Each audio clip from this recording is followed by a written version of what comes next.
ஊதியத்தை குறித்து குறிப்பிடும் பொழுது அவங்க பணியில் வந்து ஃபஸ்ட்டு சேரட்டும். சேர்ந்தோடனே வரக்கூடிய நாட்களில் வந்து அது நிறைய ப்ரொசீஜர் இருக்குது, பேப்பர் ஒர்க் இருக்குது.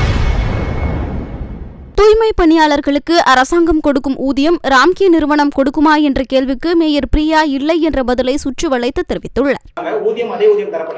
ஊதியம் பொறுத்த வரைக்கும் இன்றைக்கு வந்து பல்வேறு வகையில் அதர் பெனிஃபிட்ஸ் வந்து நம்ம வழங்கிட்டு வரோம். ஊதியத்தை குறித்து குறிப்பிடும் பொழுது அவங்க பணியில் வந்து ஃபஸ்ட்டு சேரட்டும். சேர்ந்தோடனே வரக்கூடிய நாட்களில் வந்து அது நிறைய ப்ரொசீஜர் இருக்குது, பேப்பர் ஒர்க் இருக்குது. ஒரு நாளில் எடுக்கக்கூடிய முடிவு இல்லை.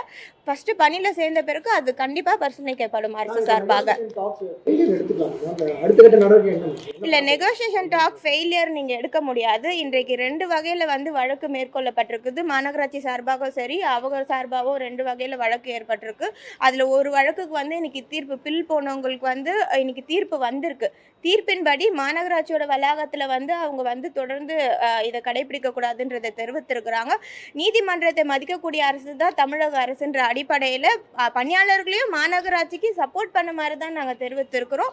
அதே போல் இன்னொரு தீர்ப்பு வந்து கோர்ட்டில் இருக்குது. வரக்கூடிய தீர்ப்பின் முடிவின் அடிப்படையில் வந்து வரக்கூடிய நாட்களில் வந்து எடுக்கப்படும்.